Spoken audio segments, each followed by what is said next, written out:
E aí, bora continuar nosso papo sobre violência?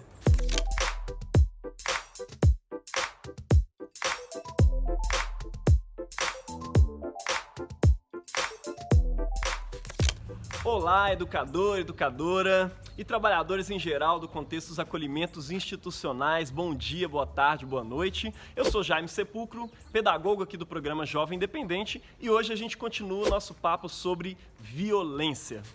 E para nos conduzir, nos ajudar aí nesse papo hoje, a gente convidou novamente o nosso amigo, psicólogo, pedagogo, o professor Rubens. Olha só, professor Rubens, você disse pra gente uma coisa que deixou a gente intrigado aí no último vídeo, né? A violência nos envolve simplesmente pelo fato de sermos brasileiros. Eu queria começar por aí hoje. O que é isso? O que isso significa? Simplesmente pelo fato de ser brasileiro, a gente é violento? A gente pratica violência? Ou a gente está envolvido com a violência de alguma forma? Como é que é isso? Identifico duas concepções de Brasil. Primeiro, o Brasil das violências, que é o Brasil da violência da colonização, com a invasão das terras nas quais os índios conviviam, e massacre de várias etnias. O Brasil do racismo, da escravização, exploração do trabalho, principalmente de negros e negras, e a exploração sexual de negras e indígenas e índias. O Brasil da imposição da cultura, da linguagem e da religião oficiais, do histórico de negação e negligências aos direitos, à propriedade, ao trabalho remunerado, à saúde, à educação e segurança, e o Brasil da desigualdade socioeconômica e, atrelado a ela, as diversas violências. A segunda concepção é o Brasil da convivência cordial e do jeitinho. A ideia de cordialidade tem a ver com a suposta convivência pacífica, sem conflitos, o mito da democracia racial, a compreensão de que não há dominação, a dominação aqui é branda, né? Dominação de classe, de gênero e principalmente de raça quase que não existe. Essa é a ideia no Brasil da convivência cordial e do mito da democracia racial. Nós temos também o jeitinho brasileiro, que é o levar vantagem em tudo, a malandragem, a brecha na lei, isso acontecendo na família, no trabalho, relações amorosas, nas religiões, no futebol, enfim, na vida cotidiana. Então, Rubens, você apresentou aí pra gente duas concepções, e bastante negativas, diga-se de passagem, da nossa identidade, né, como povo brasileiro, como da construção do povo brasileiro. Tá, mas será que essa coisa aí da colonização, do racismo, da imposição cultural, não é coisa do passado, lá da nossa história antiga? E hoje nós sejamos muito mais esse povo do jeitinho brasileiro, da malandragem? Eu acho que as coisas vêm juntas e misturadas, há outras visões possíveis, mas o mais importante é a gente perceber e assumir que isso se faz presente mesmo na nossa identidade, nos atravessa, mas que a gente pode, né, que nós podemos nos reinventar. Mas para isso é importante que a gente compreenda que a violência é estrutural e que, né, talvez a gente pode entender isso pensando assim, que nós somos peixes num rio e que o peixe, ele que meio que se mistura no rio, ele não consegue se distinguir muito em relação ao rio, né? E é mais ou menos o nosso caso. A gente está envolvido pela violência estrutural e a gente não consegue enxergar direito. A gente vai, de fato, compreender que somos violentados ou que violentamos se a gente compreender que essa violência nos envolve, ela é social, ela é histórica, ela é estrutural, né? E que a partir daí que ela se apresenta no âmbito mais institucional, interpessoal e pessoal. Exemplo, o racismo. O racismo é estrutural, é uma violência estrutural, se apresenta nas instituições, aí a gente tem a violência do racismo institucional, e se apresenta também nas relações interpessoais e pessoais. Assim a gente compreende melhor o racismo.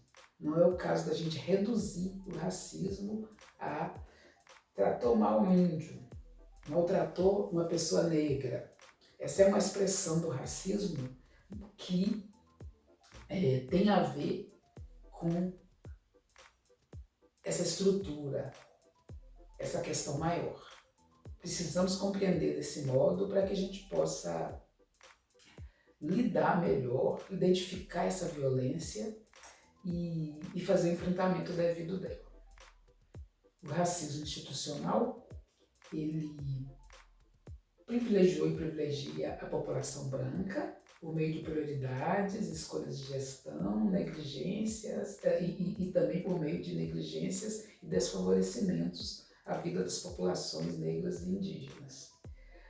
Tudo ocorre a partir da estruturação social e política e a manutenção de imaginário social sobre a superioridade dos brancos e a inferioridade dos povos negros e dos índios.